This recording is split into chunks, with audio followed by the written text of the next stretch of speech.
This video was made possible by Brilliant, a math and science problem-solving website that can help you study more effectively. I entered my dorm room, took a seat at my desk, and thought about Father's absence. He conveniently left me a few weeks ago, just before I went to college. And now I needed to figure things out for myself. I pulled a pen and notebook out of my bag and I wrote a question at the top of the first page. How do I know if I'm on the right track? I knew it was normal to feel lost in college, but I couldn't afford to be lost for long. School started in a week and I had chosen creative writing as my undergrad, a choice Father never would have approved of. If I stayed lost for too long, I'd be $30,000 in debt with no job opportunities to look forward to. I stared at the question on the page. For as long as I remembered, writing always helped me gain a sense of direction.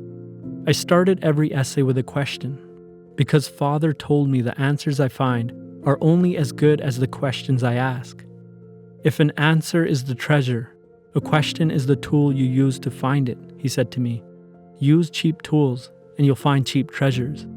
I believed Father because if I formulated a question well enough, sometimes the answer just came to me on its own. I was staring at the blank page when I heard noises coming from behind my closet door. At first, I ignored it and tried to write. Father told me that destiny calls to us, sweetly at first, like a mother calling her kids inside. But if we ignored her for too long, she would get angry, and eventually she would drag us into her home, kicking and screaming. He told me it was best to visit destiny before she called. It's just polite, he said. But in that moment, Father's advice slipped my mind and I wanted to finish my essay, and besides, the noise was very faint, almost relaxing. But it got louder and louder and eventually I could no longer ignore it. I walked over to the closet door and placed my ear against it. I heard seagulls squawking and waves gently crashing. I worried there was a leak on the other side because I had just moved in. I opened the door slowly at first, so if any water spilled out, I could shut it again. But when nothing spilled out, I decided to get it over with quickly. Like ripping off a band-aid, I thrusted the door open. The closet was dark, and the noise had stopped. I stepped inside and analyzed the shelves closely, but I couldn't find the source of the noise. Maybe it had come from another room. As I turned to leave the closet, I saw a blue light peeking out from under a cloth on a shelf near the door. I walked over to the light, and as I approached, I heard the sound of waves gently crashing. I grabbed the object, removed the cloth, and found a crystal ball underneath. The ball emitted a gentle blue light. When I looked at it closely, I saw a beach inside. The waves rocked back and forth, the seagulls took flight, and the sun descended into the ocean. But the image suddenly vanished, and smoke started to swirl inside the orb. It shined more intensely and became warm to the touch, and honestly, I worried that it would explode. I placed it back on the shelf and hurried outside of the closet. I waited for the sound of an explosion, but instead, I heard nothing. What was going on? I needed to know. I crept back to the orb and looked closely. I saw a newspaper with a list of best-selling books, and my name was on it. The image faded into smoke. Had the orb shown me the truth? It must have. How else could it have known I was a writer? I had formulated the question, and the answer really came to me. And Father was proven wrong. There's no money in writing, he said. Choose a real career, like law. But the crystal ball confirmed that I was on the right track and he was wrong. I walked out of the closet, placed the ball on my desk, and called up my friends. After finding out I was going to be rich and successful, I wanted to celebrate. I spent the next few days partying, and little did I know, that ruined everything.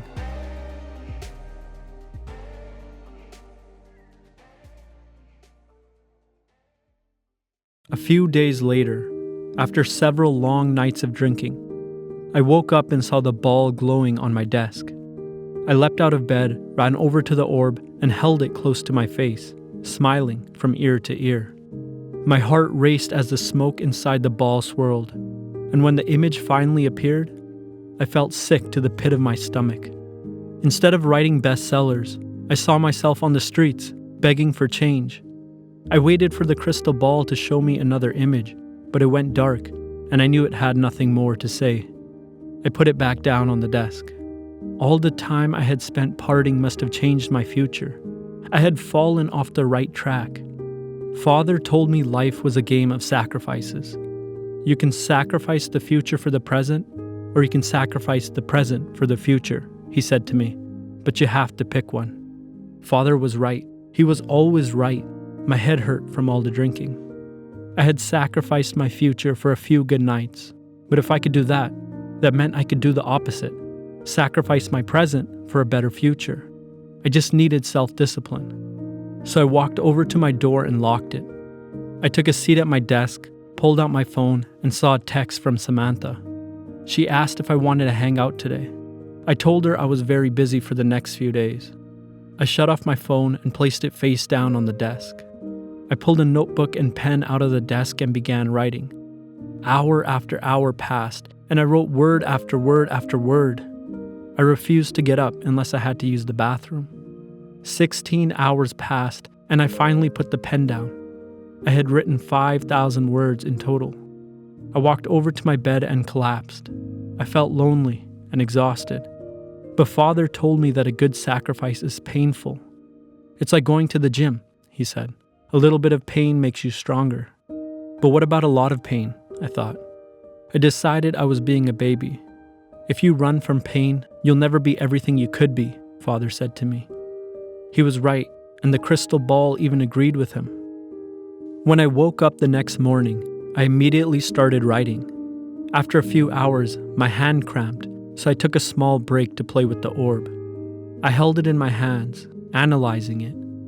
The crystal ball remained dark, and I worried that the light might never return.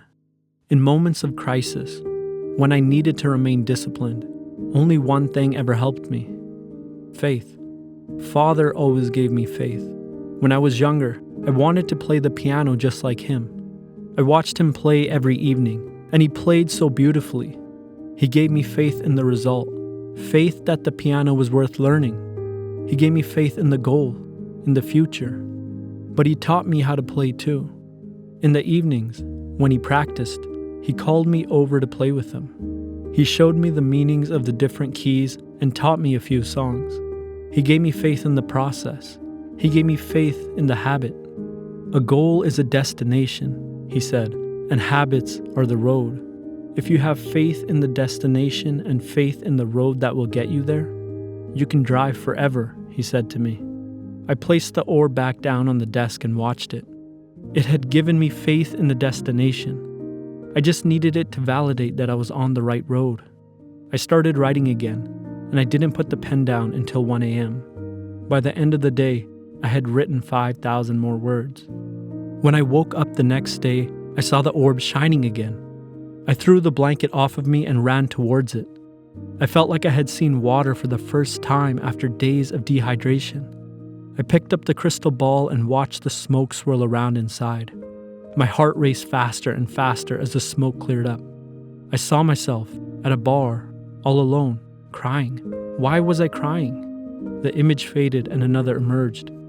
Divorce papers. I forgot about Sam. The crystal ball went dark. I put it down on my desk and proceeded to turn on my phone. I had 5 missed calls, 15 text messages, and a voicemail, all from her. I gave her a call. Hey, oh my God, Tony, you're alive. I tried calling you so many times, I was worried. I know, I'm sorry. Is everything okay? You've been acting differently since what? Never mind. Since my father died? I told you, I've gotten over it. No, Tony, you haven't even visited your father's grave since the funeral. I've been busy working on this novel and with school and trying to make a future for us. You're burying yourself in your work. This isn't healthy. I know, I just can't deal with that right now. Can I see you? Okay, fine. But we'll have to talk about it eventually. I'll be over soon. I'll be waiting, she said and hung up. I spent the rest of the evening at her house. The next day, I sat at my desk and took a deep breath. I needed to rethink how I spent my time. I looked at the clock on my wall. Father told me time was a gift. You're given a limited number of hours each day, he said. How you invest those hours determines your future. The orb showed me what a bad investor I was. I had broken the cardinal sin. Never put your eggs in one basket. I invested all my time into work, and that wasn't going to lead me to the future I wanted. I needed to invest in love too, and like any change, that required a sacrifice. I spent the first half of my day writing. I wrote as many words as I could muster until 6 p.m. Then I put the pen down and spent my evening with Sam. I didn't even have time to cook. Every night I sat in my office, eating pizza or fast food. When I got into bed that night, I felt better. I felt less alone and less exhausted. I decided that this would be my new schedule. A week later, I sat at my desk and looked at the calendar on my wall. I had finished the first week of school. To keep up my schedule, I slept less. I went to class in the mornings, wrote in the evenings, then spent some time with Sam after. For the first time, I lacked the energy to write. Words no longer flowed out of me like they used to. My brain felt foggy. I looked at the orb. It was still dark. I needed to know if I was on the right track. Would I land the book deal or marry Sam? I needed to keep going until the orb validated the path I was on. I walked into my kitchen, made a coffee, and brought it back to my desk. It was my first coffee in years, but I needed it to get over this dip in energy. I sat down at my desk and continued writing. Afterwards, I spent time with Sam, then I came home and ate a pizza. I climbed into bed at 2 a.m. that night, my brain foggy and my stomach rounder than a week ago. 2 months passed and I gained over 30 pounds. I sat at my desk, and finally, after my third coffee that day, the orb lit up. I leapt up from my desk and reached for the ball, my palm dripping with sweat. I lifted it up towards my face and watched it closely. The smoke swirled around before revealing the first image. Me, at the doctor's. I looked really overweight, and the doctor pointed towards my chest. Another image appeared, my tombstone. Based on the dates, I died at the age of 35. The orb went dark.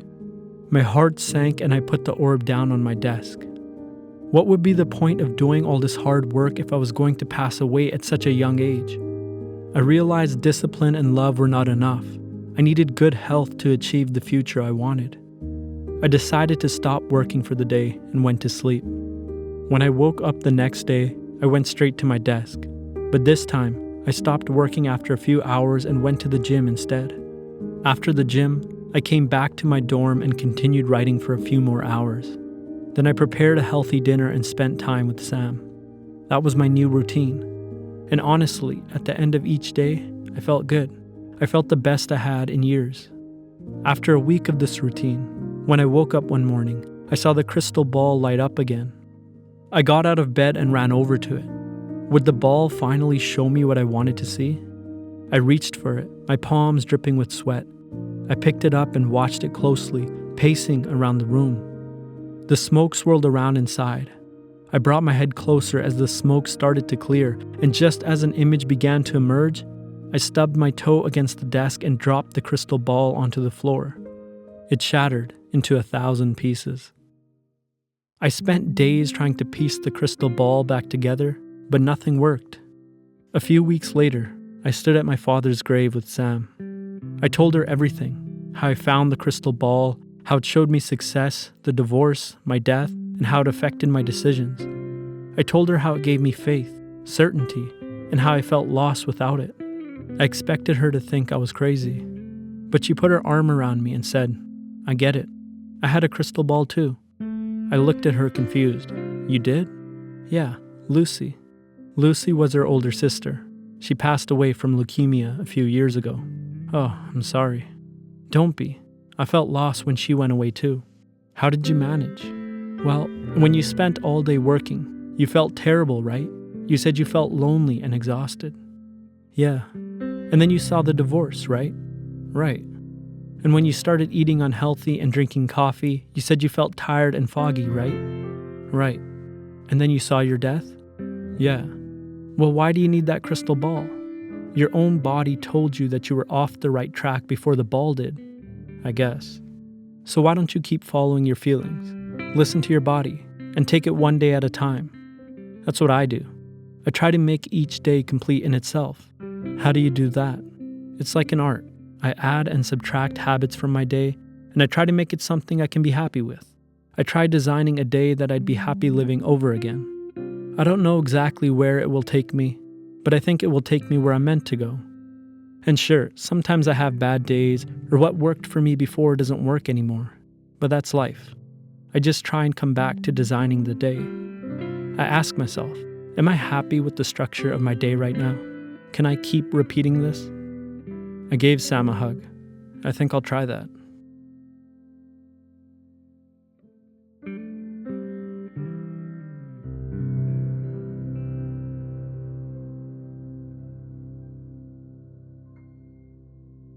Like a road, our habits lead us to our destination. If you're naturally curious, want to build your problem-solving skills, or develop confidence in your analytical abilities, then get Brilliant Premium to learn something new every day. Brilliant's thought-provoking math, science, and computer science content guides you to mastery by taking complex concepts and breaking them down into bite-sized, understandable chunks.